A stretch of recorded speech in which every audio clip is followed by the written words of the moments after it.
Hello everybody and welcome to today's event where we're talking about the launch of the Green Gas Transport Pathways Report.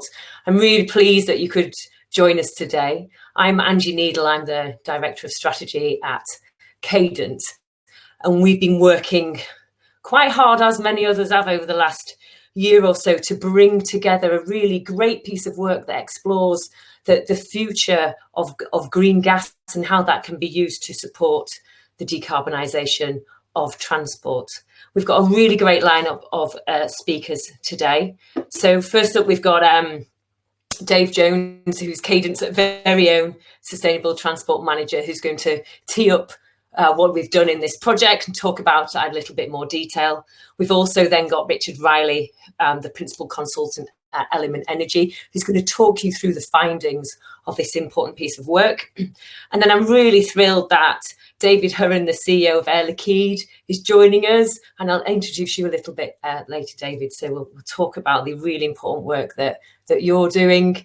And also I'm really thrilled that Transport Minister is going to be joining us a little bit later, around 10:40, Rachel McLean, who's going to really talk about what this means from a government point of view. And we get an opportunity to, of course, ask questions along the way. So please do take a moment just to familiarise yourself with how you might want to ask a question. There'll be a little box for you to do that.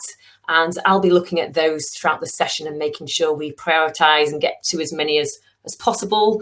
And we also have a little resources tab for you so that you can dip into that and you can access the reports and also some other resources that we'll make available as well.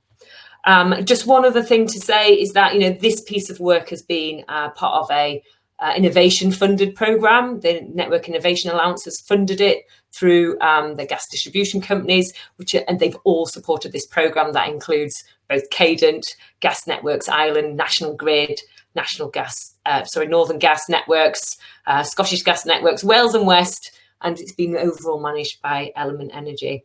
It really is an important moment for the decarbonisation of transport, and we know there are lots of solutions and technical solutions on the table today that are all important in decarbonising the huge range of different transport that we use across the UK. Ensuring that we do this in the most cost-effective and low-carbon way is really important, and we must ensure that we maintain the sort of economy that we've built through the great work that we've done. So without further ado, I'm going to hand it over to Dave Jones, who's going to talk to you a little bit more about the pathways work.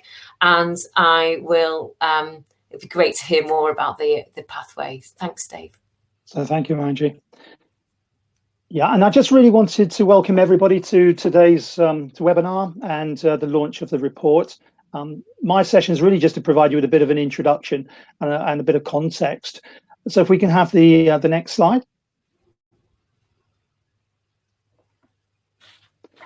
So I think it's fair to say that with net zero emission targets, the transport landscape has changed significantly with much greater roles for both biomethane and hydrogen.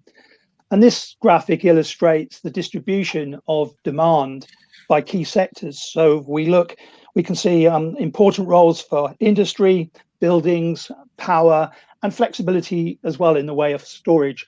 But the important one today is really the importance of heavy transport and the role of hydrogen in the future, which is expected to be a key low carbon fuel for large vehicles such as HGVs and buses, trains, and potentially tankers. And we certainly see a lot of activity in that area today. And if we look at the potential demand associated with that particular sector, we see 50 to 100 terawatts potential demand in 2050.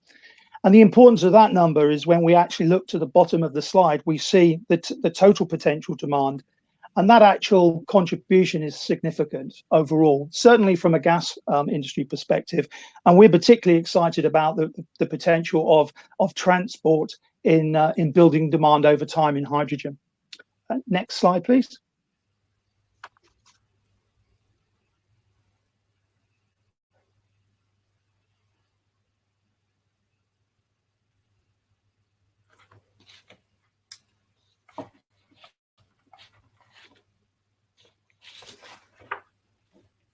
Is all okay, Dave?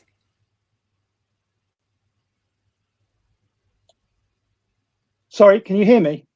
We can hear you now. Carry on. Yeah, sorry, it must have dropped off. So the project introduction, we've heard about the partners who've been supporting us, NIA funded. The project itself is really about describing the transition from where we are today to the future and providing a narrative of how the economy changes as we move towards net zero by 2050. The work highlights a number of key technical challenges and changes to legislation that's required to support that. A key outcome from the project certainly is developing an understanding of the role of different fuels and green gases in particular, biomethane, bio-SNG, and increasingly hydrogen, and also electricity in that transition. And a key focus of our work has been on the role of transport acting as an early catalyst for low carbon fuel production and distribution. And that's really the key point, and we'll cover that in more detail later on. Next slide, please.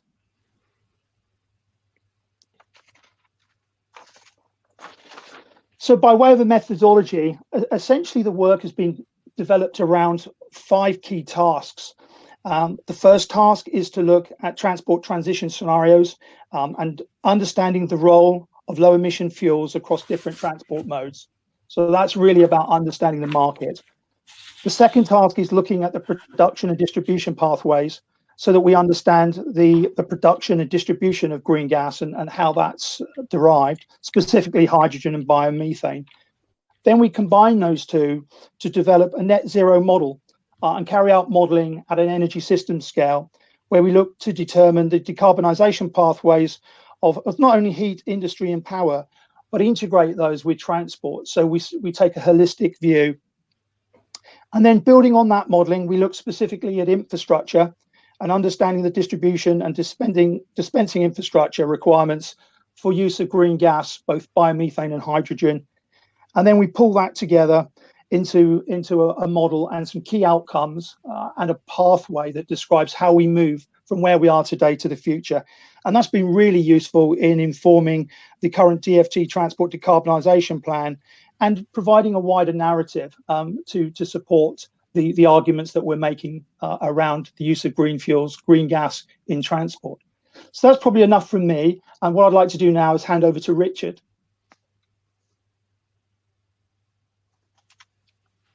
Thank you, David.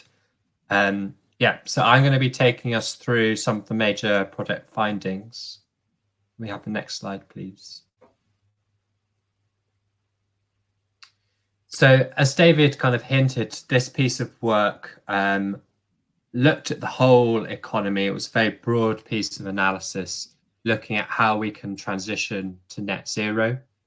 The study covered 4 key scenarios, looking at 2050 futures that rely predominantly on electricity versus hydrogen, and pathways along the way that use low or high levels of biomethane. While the work focused on, while the work looked at the whole economy, the work really focused on transport, and this was for a few reasons. Firstly, as David said, transport has the potential to represent quite a big piece of future hydrogen demand. But also we see transport as a leading sector, with battery electric and hydrogen biomethane technology being quite commercially advanced in this sector relative to kind of heat and industry.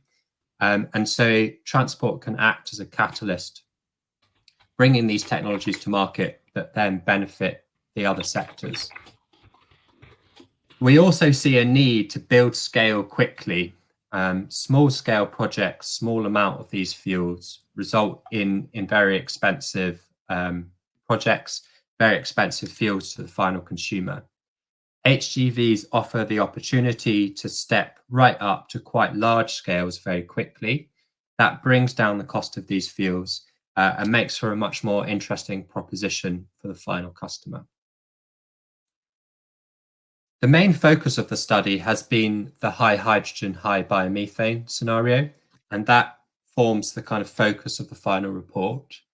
We focused on one scenario in the final report because we wanted to tell a very detailed story, a kind of in-depth narrative about how we deliver that pathway.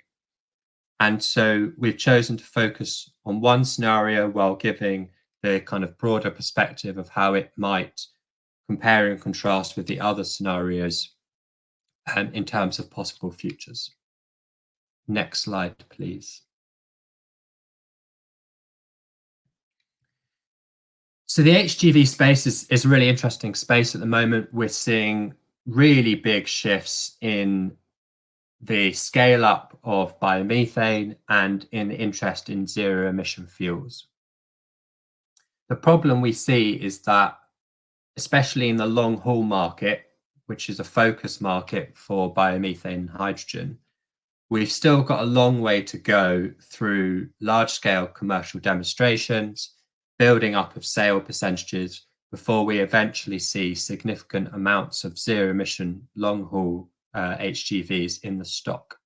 You can see that on the graph at the bottom. The dark green line doesn't really take off until into the 2030s. Biomethane, or sold through kind of CNG and LNG into the truck market, is ready today. We've got the vehicles and the infrastructure is being developed very quickly today.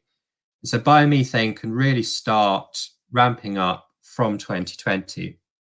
This more advanced position means that biomethane has got a 10 to 15 year window where it can take a very significant proportion of the HGV market, helping to decarbonize early, while we still won't see any competition in the long haul market from zero emission vehicles, simply because there's a lot of work to do to get those vehicles ready. Next slide, please.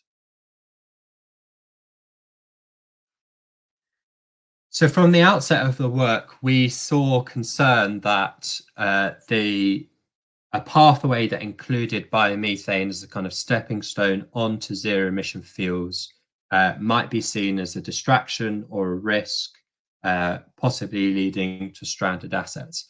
And so this was an area of the study that we put a lot of focus into. We did a lot of detailed analysis. We did a workshop with a very large proportion of the CNG, LNG and hydrogen industry to really try and understand this problem. What came out of that research is actually, instead of biomethane being a risk, it's a really, really important stepping stone into delivering hydrogen infrastructure as quickly as possible. And that's for a couple of reasons. So we see the biomethane through kind of CNG and LNG stations being built out very quickly over the next kind of 5 to 10 years to give us good national coverage.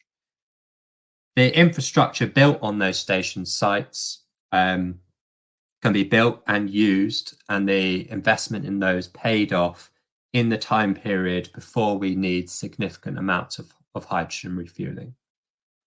Those sites then act as a national network of prime land locations, which are perfect for building a future hydrogen network.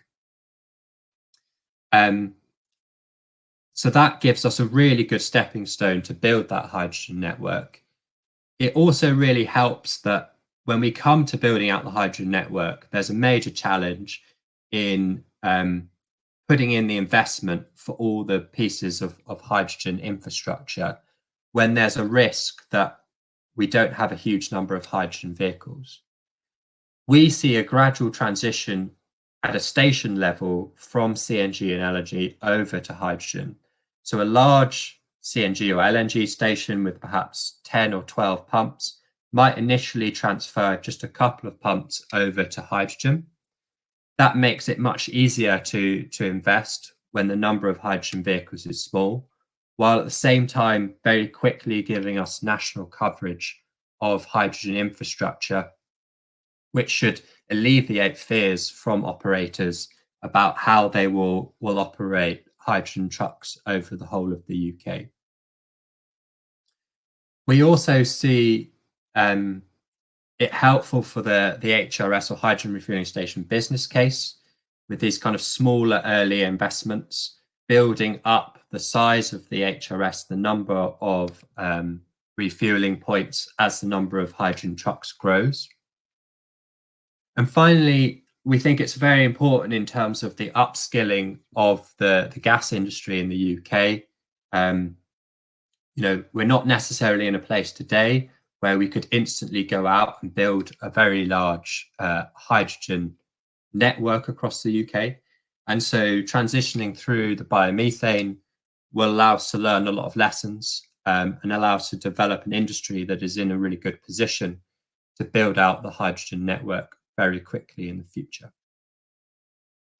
So the slide at the bottom just shows the build rate of CNG and LNG stations in dark blue and hydrogen stations in light blue. And you can see that the two pair together really nicely as we see a reduction in the need for CNG LNG stations. It's a time where we really need to be building out our hydrogen network. And so this transition of the sites from CNG or LNG to hydrogen, we think will happen quite naturally. And we think that's something that the industry will support. Next slide, please.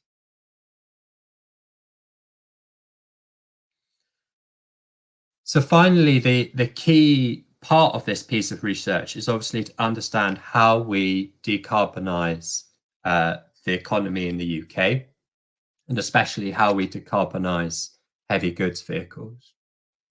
So this graph here shows the very top of all the coloured stacked areas is the total CO2 of the HGV industry in the UK. And you can see that by 2050, we have mostly decarbonised the whole sector. The two light blue sections show what happens if we introduce a low or a high amount of biomethane into the mix of fuels used in HGVs.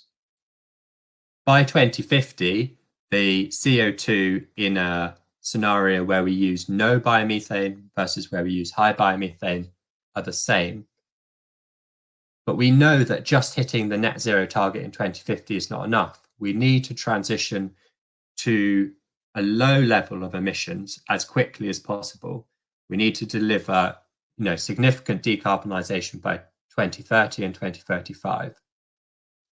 What we see is that biomethane gives us a really powerful tool to deliver very significant emission reductions between kind of 20 and 40% between 2020 and 2030 against a world where we were delivering very limited decarbonisation by 2030 without the use of biomethane. And so that's really the important role we see for biomethane, is this tool to decarbonise early and to act as an important stepping stone onto decarbonising long-haul HGVs with hydrogen. Thank you very much. I'm going to pass on to David Heron. Before you do that, I'll just introduce David. Thank you, Richard. Please do continue to ask questions. There's some good ones coming in, so we'll come back to those in a moment. So David Heron's here, and I'm sure many of you listening in will know David well. He's the CEO of Air Liquide, and they're one of the leading producers of biomethane from food waste, injecting it into the grid in the UK. And they own and supply 20 stations for refuelling gas vehicles, and obviously have a network covering both bio-LNG and CNG.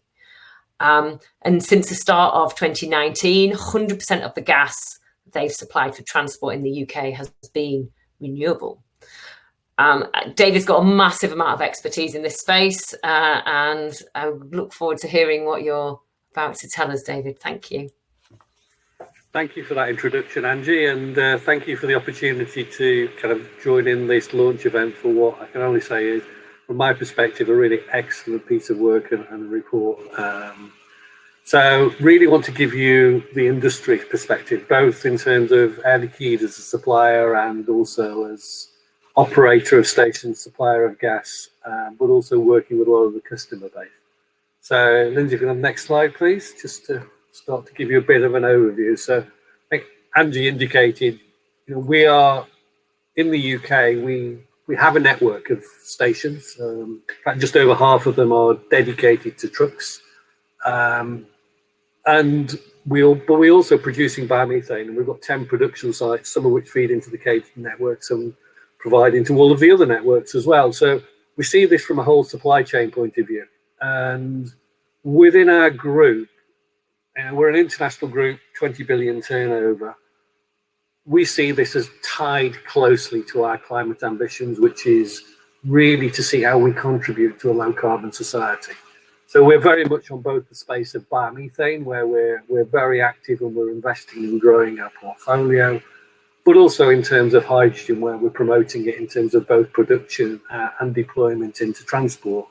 And with announcement of increased ambitions this very week, actually, before I wrote these slides, we've committed as a group to be spending 8 billion of investment on low hydrogen, or carbon-free hydrogen production by 2035. But that headline also, behind that, there's also a significant commitment on biomethane as well. So it's all tied to our pathway forward. We see this as something we want to do to work with our customers, because it's great to produce the gases, it's great to decarbonise, produce low carbon gases. Then how do we best use those gases? And I think this is really beginning to tell us the story of, there's a couple of sectors which are difficult to decarbonise, one of which has been heat and much talked about, but the other key one is transport. Now, the UK really has not reduced its emissions into transport significantly since 1990. It has reduced them recently, but that's because the overall trend has been up and then down. This is massive. We have to do something now. 17% of our emissions in the UK come from HGVs.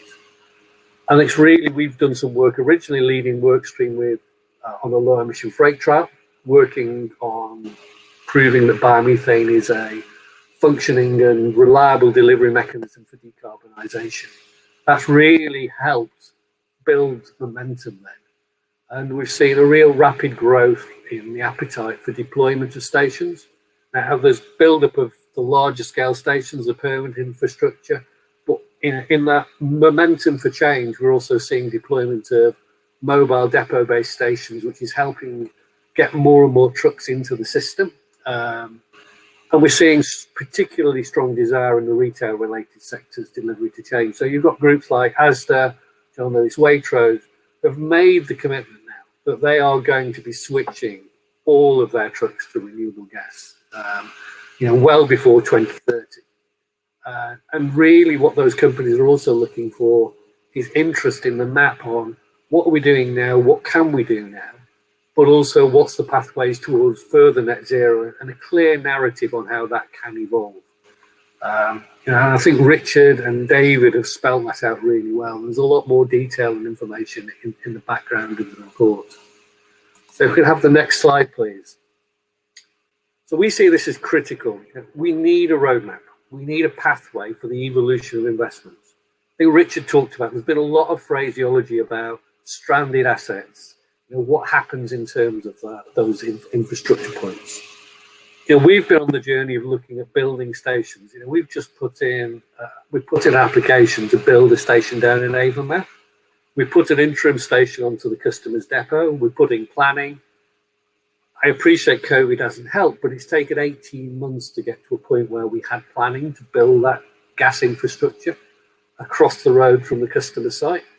And that process is taking time. Now, clearly we have to streamline it, but we need to be getting on and building that. This isn't a short-term shift, and the ability to show that that's an asset that can work in biomethane, but once we have that space, it can transition to hydrogen, and it's part of a 2050 plan, is absolutely critical and one of the key points out of this report.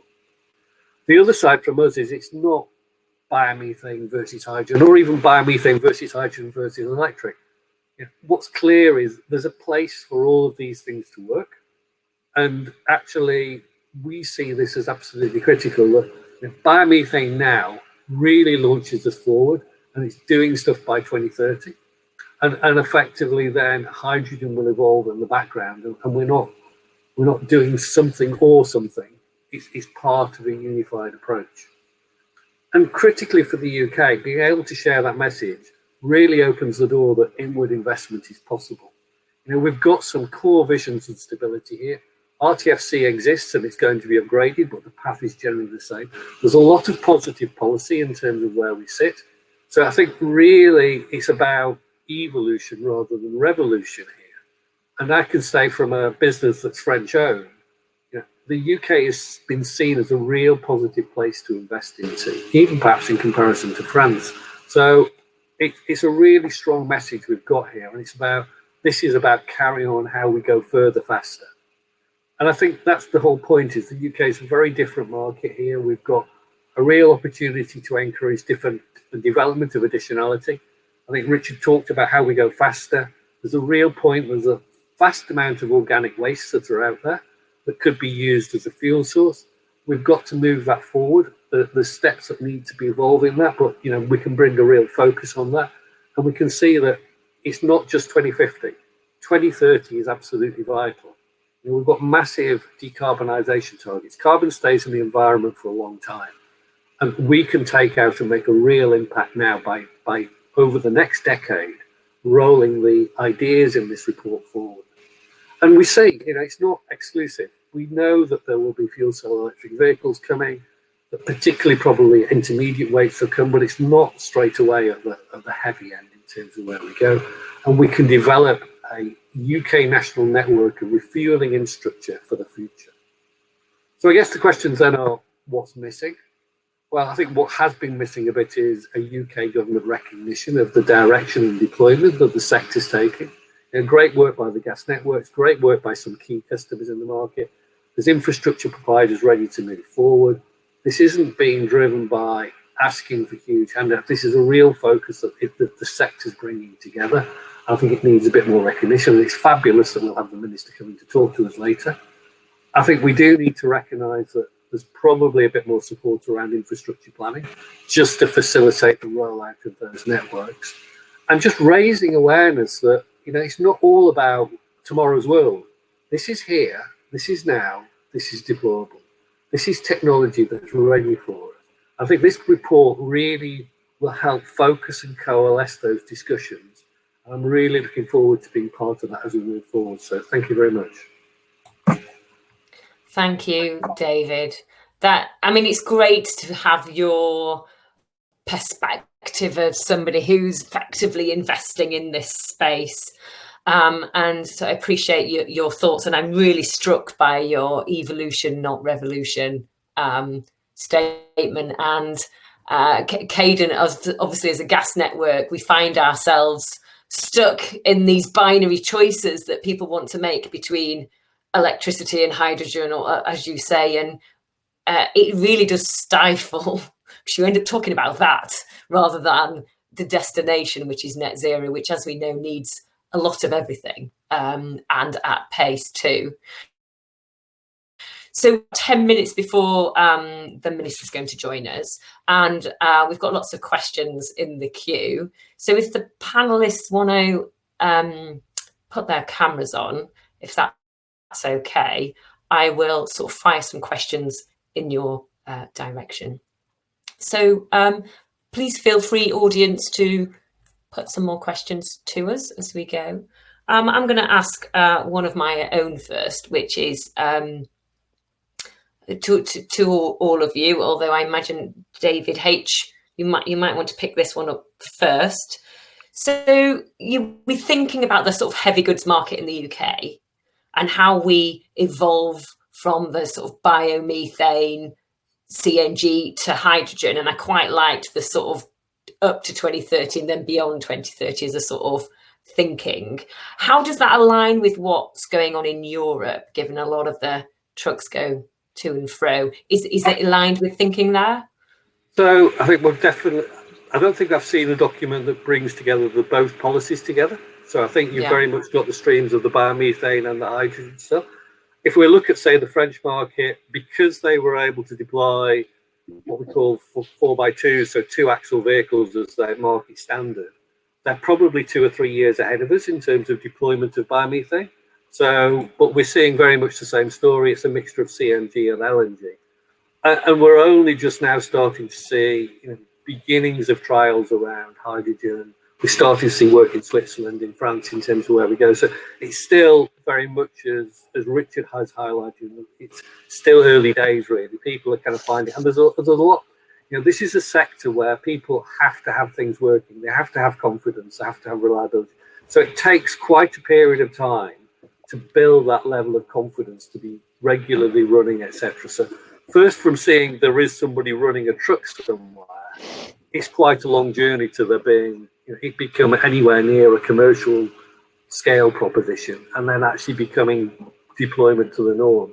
So I think we can see that, we'll see CNG and LNG. It's not an either or. Again, there's things that fit in both markets from the European story. And we're seeing significant update. I think the key thing for the UK is where the UK is at a leading level, along with some of the Scandinavian countries, is the amount of bio in the mix. In France and some of the other countries, it's probably down at 17-20% of that. We're already up at above 90% is bio in the UK. Yeah. And any comments from the other panel members? Thank you, Dave.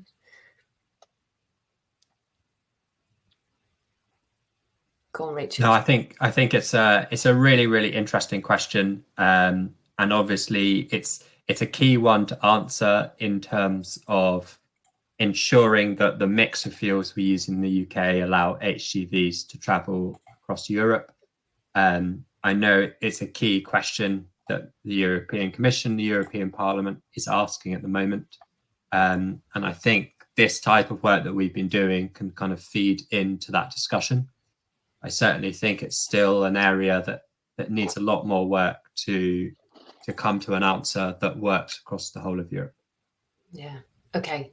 Thank you for that. We've got lots of questions now, so I'm going to start rattling through them. So some more technical questions have come through, which are related specifically to the report. So I will ask Richard you these to begin with, and Dave Jones too. So it says you see CNG LNG stations. So this is from Stephen Jones from Biotech Europe.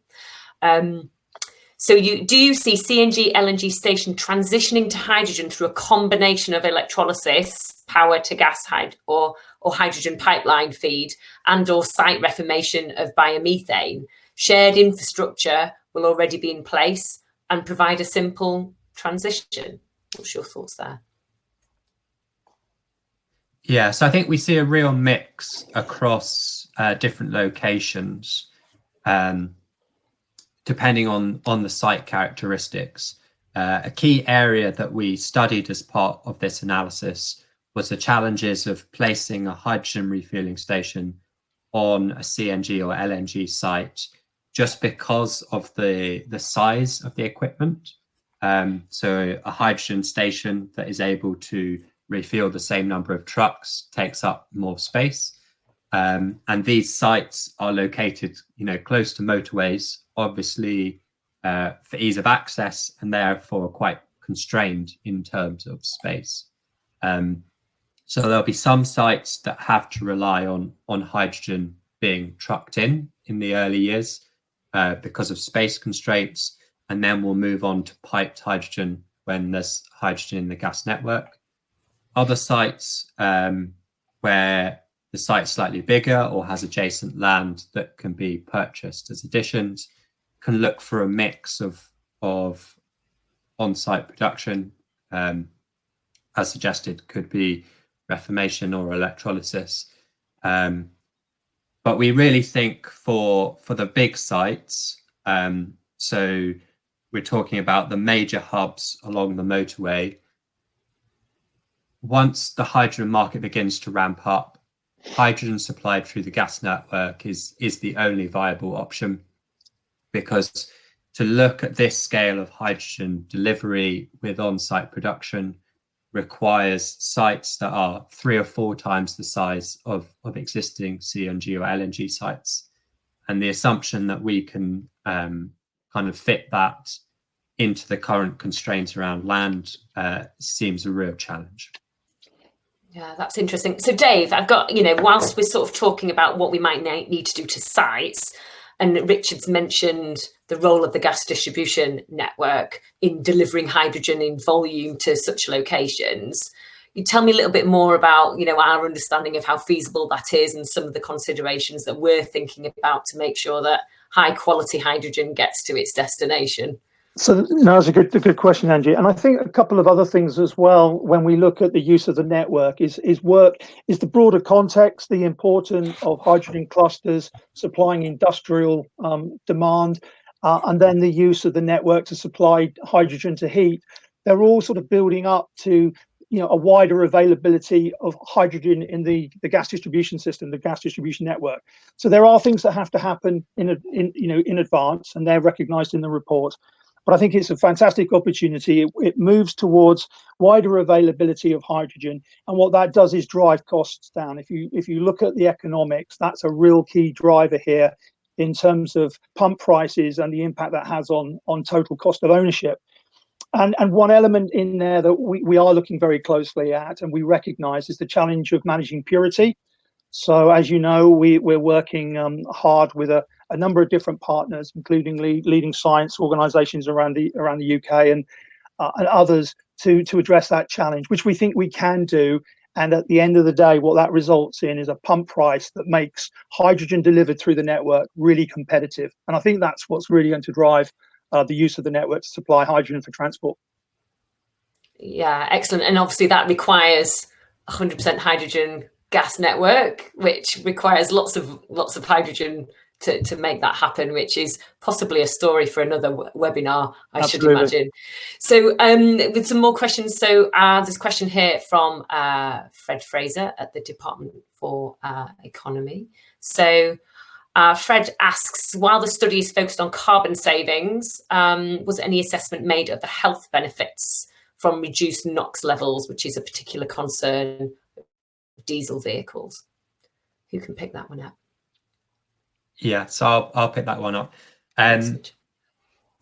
So obviously in the long term, we're transitioning to zero emission tailpipe vehicles, which will have a major impact. In terms of the kind of shorter roll impact of biomethane, it wasn't a kind of key aspect of the study, mainly because we're focusing on these kind of big trucks, long haul market, predominantly moving up and down the motorway.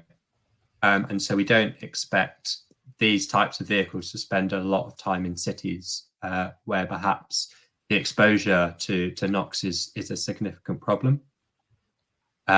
So no, that wasn't a key part of the study.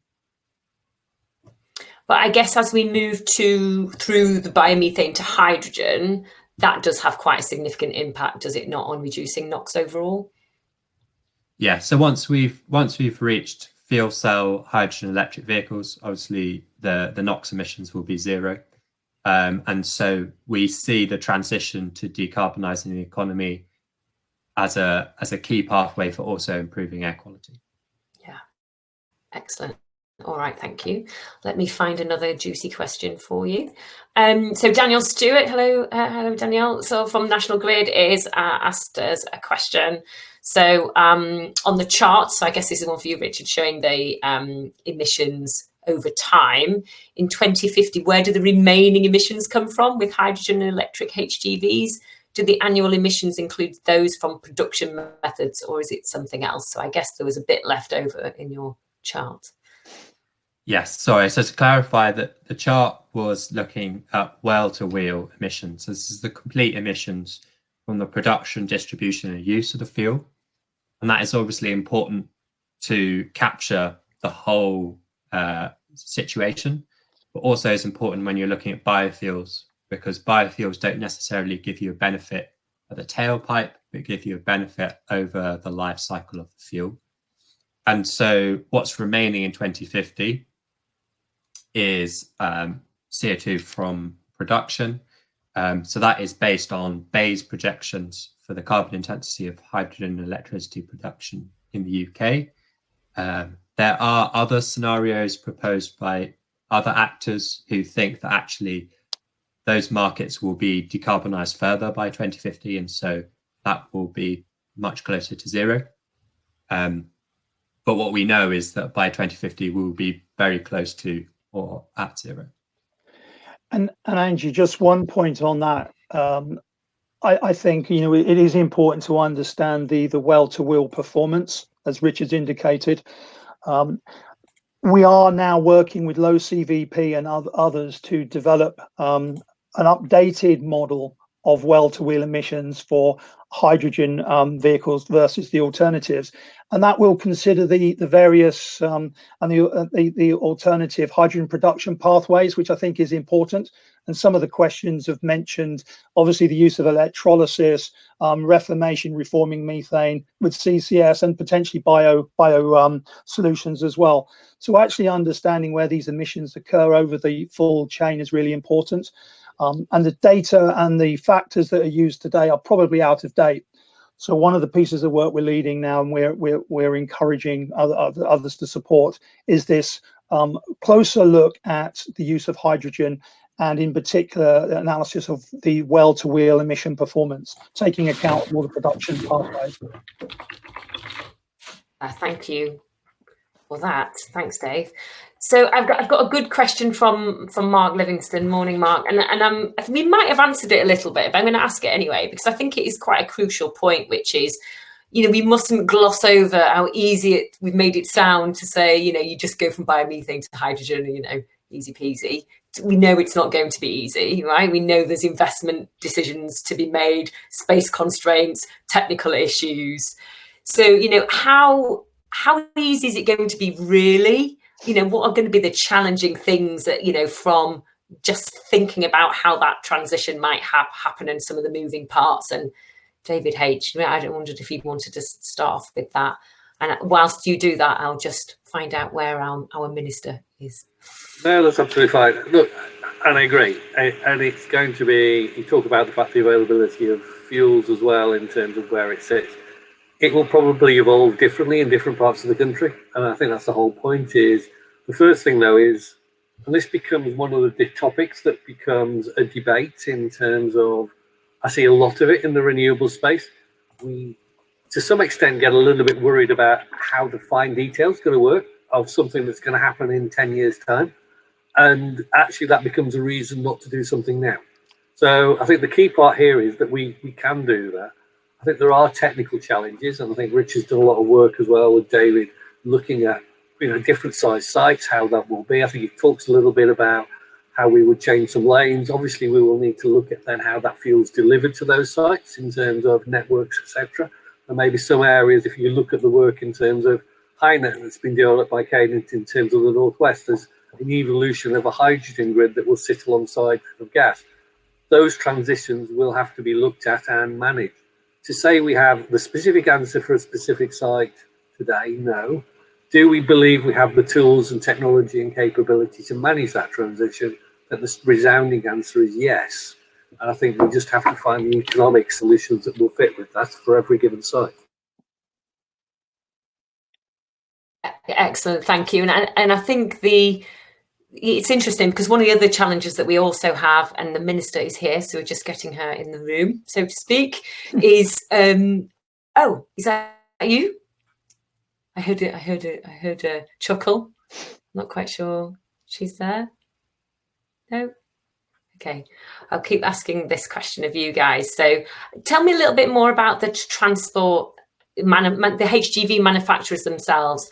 How close are they to buying into or close to enabling that transition between the sort of biomethane and the hydrogen trucks? I know that it's not easy to buy a hydrogen fuel cell truck today.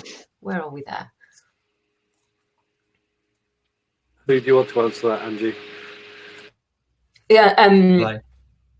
Yeah, go on, Richard. Yeah, thank you. I'll make a start. Yeah, I mean, it's certainly a major challenge. So we've got kind of broad agreement across the HGV manufacturers in Europe that they will end the sale of fossil fuel powered vehicles by 2030.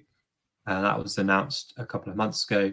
And a number of the OEMs have already started to announce pretty ambitious sale targets for zero emission vehicles by 2030. So we're really seeing a ramping up in this sector. It's certainly true that you can't go out and buy a hydrogen truck off the market today. But Element Energy and Cadent and a broad sector of industry across the UK are already looking to try and develop a project that will scale up the demand for hydrogen trucks and then approach OEMs to supply those vehicles. A similar method as to that was used in Switzerland with Hyundai. And that method of kind of drawing the supply into the market has been shown to be very effective. And we're now seeing with the government's 10-point plan that there will be government funding for the kind of commercial demonstration of these vehicles over the next few years. So I think we're really beginning to see it coming together. We've got industry actors who want to deliver the fuel. We've got operators who want to trial these vehicles, and we've got government funding to help make this happen.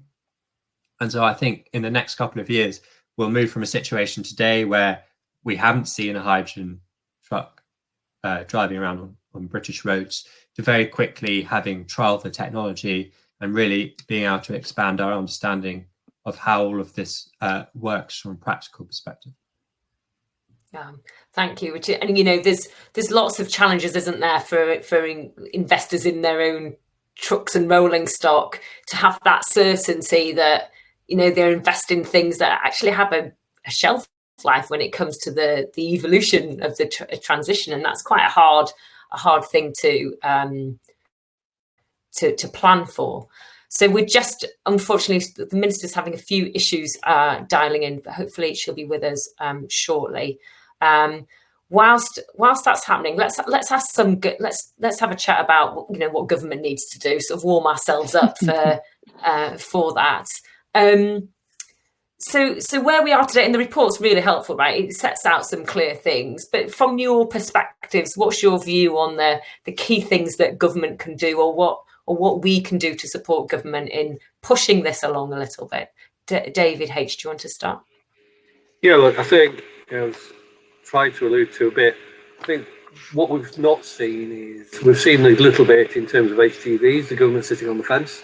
There's no real commitment at the moment in saying this is the direction we think we should be going in. And I think that might be the minister joining. Yes, it is. Hello there. Oh, hello. Can you Hello. hear me? Yes, welcome. I'm glad you managed to make it in okay. So thank you for joining us. And we were just enjoying a sort of rather interesting Q&A session. Thank you for joining us. We've got Sorry about that. I really had no idea that the difference. I had to use Chrome. So anyway, I'm here now. Don't worry, it's absolutely fine. We've all every day's a learning day when it comes to the new platforms that we use. Is. I wondered if you wanted to share your thoughts on the sort of decarbonisation of transport sector and the pathways that we're talking about today. Well, the floor's open to you, and we'll have some more questions, I imagine, for you after you've spoken. Thank you, Minister. Well, thank you very much indeed, and it's a great pleasure to be here. And thank you to Caden for inviting me to launch the Green Gas Transport Pathway Report. So this is really coming on the back of the Prime Minister's ambitious 10-point plan that he set out for a green industrial revolution, from clean energy to buildings and transport to innovative technologies. And this is a plan that will mobilise £12 billion of government investment to create and support up to 250,000 highly skilled green jobs in the UK and unlock 3 times as much private sector investment by 2030.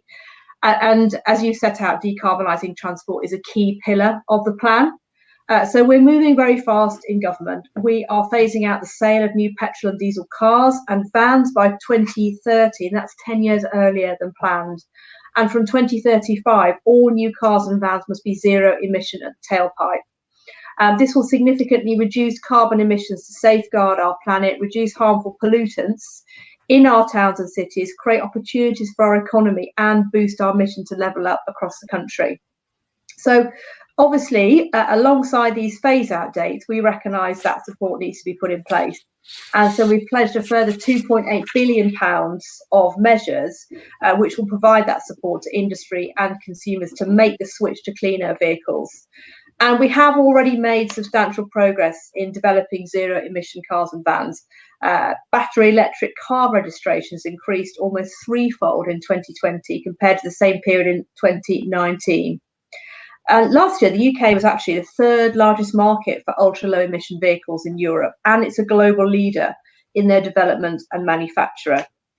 And government and industry working together have supported the installation of nearly 20,800 publicly available charging networks, including nearly 3,900 rapid devices. And that's actually one of the largest networks in Europe. And it puts us at the forefront of the electric vehicle revolution, with vehicles built right here in the UK, such as the Nissan Leaf.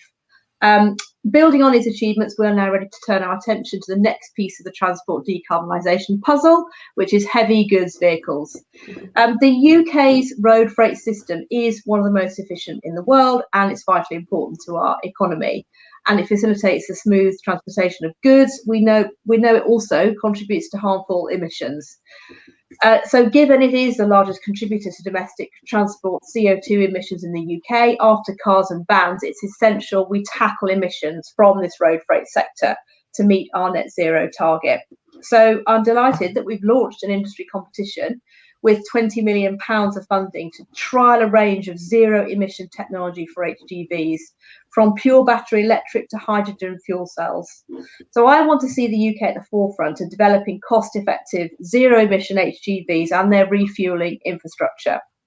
And hopefully, by the end of the decade, zero-emission HGVs running day-to-day operations at scale on UK roads will be the norm. And we won't just prove that the technology works or that it can save businesses money, but we will also create and secure skilled jobs and investment right across the UK. So this competition announcement is just one of a long list of interventions that we're making. That includes our £23 million Hydrogen for Transport programme, which funds the deployment of hydrogen vehicles and refuelling stations. And we are also providing £582 million to continue the plug-in grants until 2022 to 23, including support for the plug-in truck grant. And so that actually reduces the purchase price of zero-emission commercial vehicles for consumers, making up to £25,000 worth of funding available for the largest HGVs. And so we will be publishing our consultation on phase-out dates for new diesel HGVs alongside the Transport Decarbonisation Plan later this spring. And finally, we remain committed to taking forward a cross-modal future of freight strategy this year. This is going to build on the work of the National Infrastructure Commission's Better Delivery Freight Report to set a long-term vision which supports zero carbon. And I hope all of this shows not only the commitment that the government has in removing carbon from transport, but the urgency of our plans. And so in the year that the UK hosts COP26 in Glasgow, we are determined to build on our status as a leader in sustainable green transport. So I look forward to hearing thoughts from the panel today as I continue working with industry partners to secure a cleaner, greener and more prosperous United Kingdom. Thank you, Minister. I think, it's really great to hear that government are, not only this competition, which is very helpful indeed, but thinking about the decarbonisation of the heavy goods sector in a multi-fuel way rather than a one-size-fits-all approach, which we know has hampered some conversations across some of the other net zero challenges that we have. How do you think, and dear everybody, please do, we've got maybe a couple of questions that we can shoehorn in before we end the session, so please do ask away. What do you want from the private sector? How do you think we can help you move things along? This Pathways report today actually is a great feed into some of your consultation questions that will come, especially around the role of biomethane and potential transition to hydrogen. What do you want from us? Well, I think we recognise that government and industry has to work together. The government clearly has an important role to play, but we cannot do it alone. We need the skills and expertise from the private sector and industry.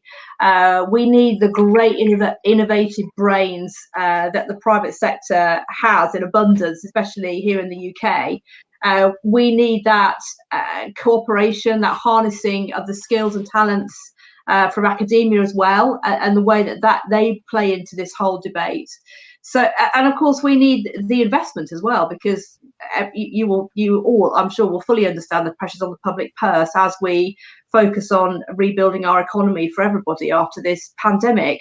It has to be a cooperative effort, and that's why we do put so much effort into the competitions, the consultation processes.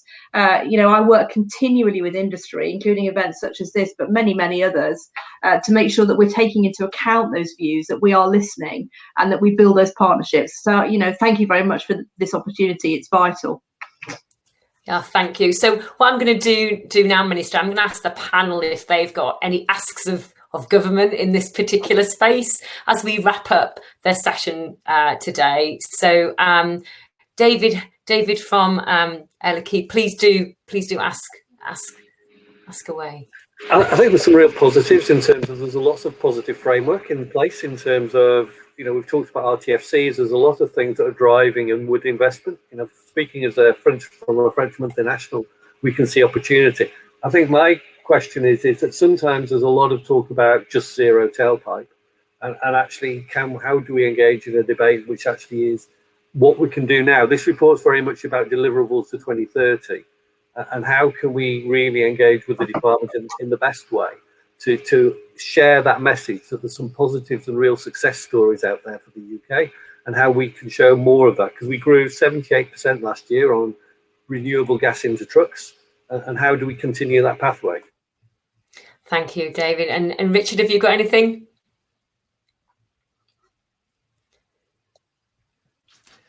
No, I guess from my perspective, I think what we see is kind of the key next steps is that obviously the 10-point plan has set out that there will be funding available for the trial of zero emission vehicles. We believe that kind of first early trial to demonstrate the technology really needs to be followed by larger commercial demonstrations, so that by 2025 we're seeing hundreds of battery electric and hydrogen trucks on the road, covering tens of thousands of miles, and that the findings from those trials are shared across industry, so that we can really confidently say that by 2030 we understand the problems, we understand the technology, we understand the infrastructure, and we're ready to scale this up very, very quickly. Thank you, Richard. And finally, David Jones. Any asks of the minister? Yeah, I think mine's pretty simple, really. We mentioned, it was mentioned, the transport decarbonisation plan. I guess my question is, ahead of publication, what role for hydrogen? The work that we've done, the narrative that we've created that describes the transition from what I think we do really well today with biomethane to the potential of hydrogen. I think it's an exciting opportunity. So maybe the minister could just share how hydrogen features in the transport decarbonisation plan. Thank you, Angie. Will you forgive me, because I have another meeting that has actually already started. I can take sort of 10 seconds to say that we absolutely understand the importance of hydrogen, and you will see detailed and extensive references to it in the transport decarbonisation plan. I'm very happy to come back to your group and speak in more detail about it. But if you forgive me, I really must dial it off now. But thank you very much for all the work you're doing. Okay. Thank you, Minister. Bye. So we have literally just 2 minutes to wrap up anyway. So that was a rapid input from the minister there, and just goes to show that government are taking this seriously, which is excellent. Big thank you to our panel members today. Thank you for taking the time to join us. Also, everybody who dialed in to listen. I hope it's been very informative. There's loads of questions that we didn't get around to answering, which is always the sign of a good discussion. I also wanted a quick thank you to all the other gas networks that have enabled this project to be delivered and funded. And thank you again to the panel members for making your time and contributions so useful. Thank you very much.